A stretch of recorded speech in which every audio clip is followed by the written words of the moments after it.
Good afternoon, everybody. I'm Bob Gualtieri, Pinellas County Sheriff, and with me is Eric Seidel, who's the mayor of the city of Oldsmar, and Al Braithwaite, who's the city manager for the city of Oldsmar. On Friday, February 5th, there was an unlawful intrusion into the city of Oldsmar computer system at its water treatment plant. Now, I'm going to provide you a little bit of background on how water is provided in Pinellas County. And there are some cities like Oldsmar that access their own well fields, have their own water treatment plants, and provide drinking water directly to their city's businesses and residences. Other cities obtain their water from the county, which obtains water from Tampa Bay Water. Because Oldsmar has its own well fields, it has to have its own water treatment plant that treats the water with chemicals so that it is suitable for public drinking. Water systems, like other public utility systems, are part of the nation's critical infrastructure and can be vulnerable targets when someone desires to adversely affect public safety. On Friday morning at about 8 o'clock, a plant operator at the Oldsmar water treatment facility noticed that someone remotely accessed the computer system that he was monitoring. This computer system controls the chemicals and other operations of the water treatment plant.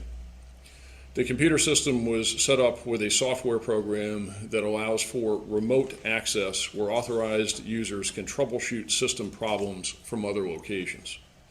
The remote access at 8 o'clock on Friday morning was brief, and the operator didn't think much of it because his supervisor and others will remotely access his computer screen to monitor the system at various times.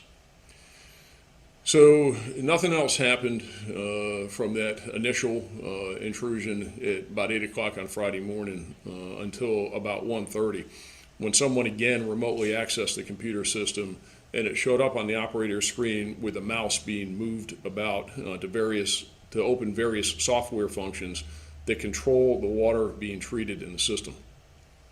The person remotely accessed the system for about 3 to 5 minutes, opening various functions on the screen. One of the functions opened by the person hacking into the system was one that controls the amount of sodium hydroxide in the water. The hacker changed the sodium hydroxide from about 100 parts per million to 11,100 parts per million. This is obviously a significant and potentially dangerous increase.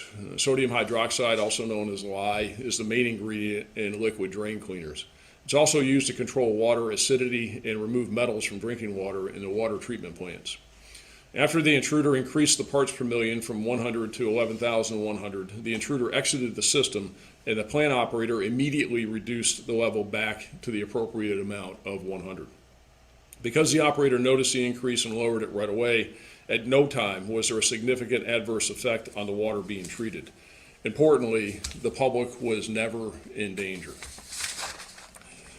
Even if the plant operator had not quickly reversed the increased amount of sodium hydroxide, it would have taken between 24 and 36 hours for that water to hit the water supply system, and there are redundancies in place where the water had been checked before it was released. The city manager and the mayor can answer any questions or any more information that you want regarding how the plant works. After the plant operator reversed the sodium hydroxide levels, he notified his supervisor and steps were taken to prevent further remote access to the system. The Pinellas County Sheriff's Office was notified late Friday afternoon, and we began a criminal investigation along with our federal partners at the FBI and the U.S. Secret Service. Our digital forensics unit has been working all weekend to try and determine exactly how the breach occurred and the identity of the person or persons responsible. Now, obviously, these investigations are very complicated. Right now, we do not have a suspect identified, but we do have leads that we're following. We don't know right now whether the breach originated from within the United States or outside the country. We also do not know why the Oldsmar system was targeted, and we have no knowledge of any other systems being unlawfully accessed. Because of this security breach, we are asking that all governmental entities within the Tampa Bay area with critical infrastructure components actively review their computer security protocols and make any necessary updates that are consistent with the most up-to-date practices. So that's what we know at this point. Again, somebody breached it. They took that sodium hydrochloride level up to dangerous levels, but luckily it was caught right away and there was no danger to the water system.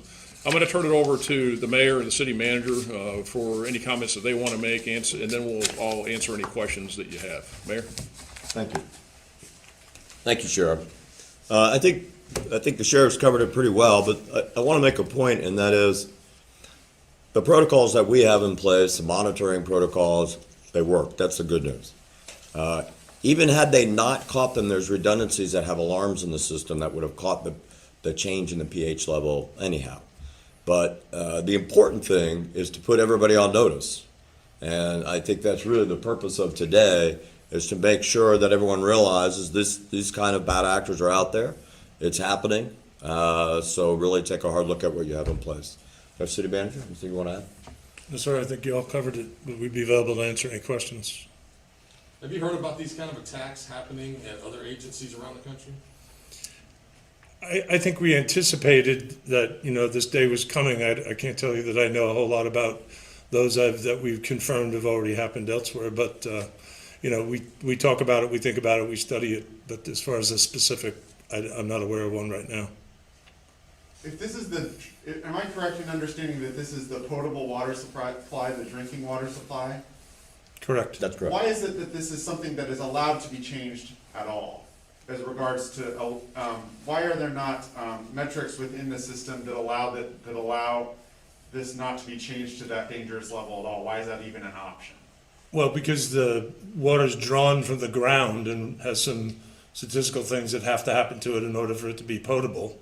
So the system is set up with those in mind, and we adjust accordingly as the water gets drawn from the ground, and it needs to be adjusted occasionally. If I'm understanding what you're saying, then it sounds like this hacker was simply removing trying to remove some of the levels of the safeguards that you guys filter the water through to make it drinking water. Is that what happened? Specifically, he was trying to change the sodium hydroxide level of the water being produced.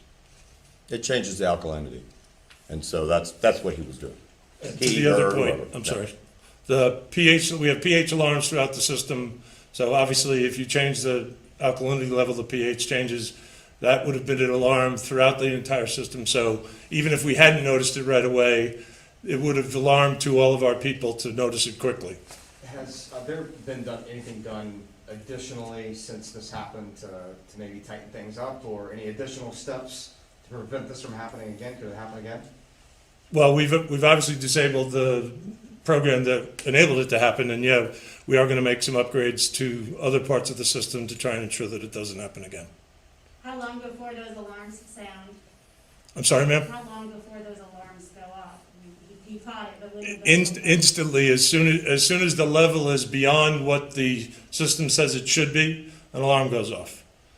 In our case, our personnel happened to observe the person that was in the system getting to that level, so it didn't get to that point because he was on it as soon as he saw somebody change the level of sodium hydroxide. I don't know why I can't say. Well, remember, this is dangerous stuff. I mean, you're not just taking, you get back to your question, you're taking something that is changing the levels, but you're taking it from 100 parts per million to 11,100 parts per million with lye.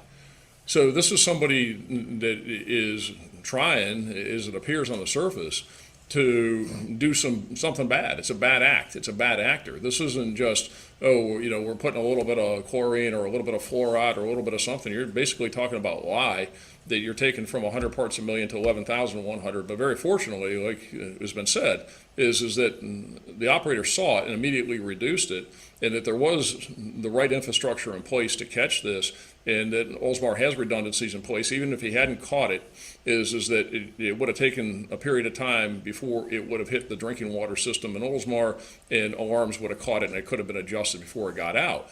But again, and really the thing I want to stress is that this type of activity and this type of hacking of critical infrastructure is not necessarily limited to just water supply systems. It can be anything. It could be sewer systems. It could be a whole variety of things. It could really be problematic, and this is where we want to make sure that we're paying close attention to all of it, because it's not just an accident when you're taking it from 100 parts per million to 11,100 parts per million with a caustic substance. So it's potentially serious. I mean, are you comfortable, Sheriff, calling this an attempted bioterror attack? Well, what I'm comfortable, it is what it is. I mean, you can put whatever label you want on it. What it is that somebody hacked into the system, not just once but twice, and controlled the system, took control of the mouse, moved it around, opened the program, and changed the levels from 100 to 11,100 parts per million with a caustic substance. So you label it however you want. I'm telling you, those are the facts. And in order to get into the system, somebody had to use some pretty sophisticated ways of doing it.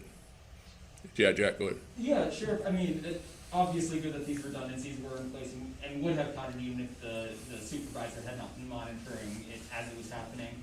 But given that someone tried to do this, what would have been the physiological effects of that amount of lye essentially getting Well, into I'm not a chemist, I don't know, but I can tell you, with this substance is that it is the primary ingredient in liquid drain cleaners. Okay, it's a lye, and those high concentration. I don't know if the city manager and the mayor have any greater familiarity with it. I'm not a chemist, but I can tell you from what I do know of it is that it again, I want to stress that because of the redundancies, that it would have been caught. But if you put that amount of that substance in the drinking water, it's not a good thing. Do you guys have anything you want to add to that? Or? No, not really. I mean, the reality of it is Could you that Could you there's. step to the mic, please? Sure. No, there's nothing really to add to that. I think the sheriff summarized it pretty well. The reality of it is, though, that the redundancies that we have in place, they work. But everybody should be on notice. We certainly feel like we're taking a hard look at what we can upgrade and that type of thing to prevent it from happening again. But that lye would have never made it through the process to someone's tap. It just, the systems are set up to catch it. But everyone should be on notice. Roughly how many people live in Oldsmar? Just under 15,000. Just under Sheriff, 15. have you notified other agencies like Tampa Water, your own water? I mean, is that an FBI job or how does that go? Yes, so I've been in contact, of course, with the FBI, with our federal partners. Been in touch with the other municipalities in the area, with Tampa Bay Water, et cetera. I had discussions over the weekend with city and county officials across the Tampa Bay area to make them aware of it, because we wanted them to just be vigilant and to look at their systems and know that somebody's trying to do this and address the potential vulnerability. What type of charges? I mean, I know the investigation's still going on, but what kind of charges would this guy face, federal and? Well, of course, there could be some federal charges. A lot of it would depend upon, there's a lot of things, and of course, there are state felonies that would absolutely apply, and it would be a felony offense. One of the big questions I have is that, and I don't know, it's still an ongoing investigation, and it's very much active, is that where did it originate from? Did it originate from here in Pinellas County in the state of Florida in the United States, or outside the United States? So there's a lot of questions, and I think some of that would also determine if we're able to identify, who it is, what type of charges they would face. This kind of investigation it sounds like it might require more than the FBI. I mean, do you anticipate this could involve other agencies as well on the federal level, NSA? We'll see where it goes. Again, we're still very early in the investigation, and we're all working collectively and collaboratively in the investigation, and I'm sure that if additional resources are needed, they'd be available. Is it safe to say it was making the water more acidic? Is that? I think it's actually the other way. It's actually the other way. So when the water's in there, and I'm no water person, but the water's in the ground, it's in the well fields. Right, so it's got all kinds of chemicals in it. It's got all kinds of acidic qualities, etc. So you have to test the pH, and you have to bring it back, and you have to get it in balance so that it's consumable, so it's drinking water. And that's the whole purpose of this. And of course, they put certain additives in it, but it's making it less acidic. It's making it so it's drinkable. It's to adjust the pH balance. Again, there's a whole variety of chemicals. It just so happens that this one is when it's used appropriately, it obviously works and it's fine.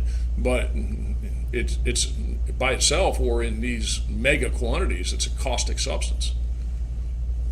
Did you guys go back and check your logs to make sure nobody had tried to get in before? Is there a way to do that? I mean, maybe they've been trying to get in for a couple of years or something, and then this is the first time they've been successful, or? Well, we're certainly checking everything we have. That's a history. I don't know that we've made any conclusions. Gentlemen, we have the sheriff's names, sheriff's name, could we please get your name, spelling, and titles at the microphone, if you don't mind, one by one? Sure. Eric Seidel, ERIC-SEIDEL, and I'm the mayor in the city of Oldsmar. Al Braithwaite, BRAITHWAITE, and I'm the city manager. Thank you. All right, guys, thanks. Appreciate it. Thank you. Thank you. Thank you.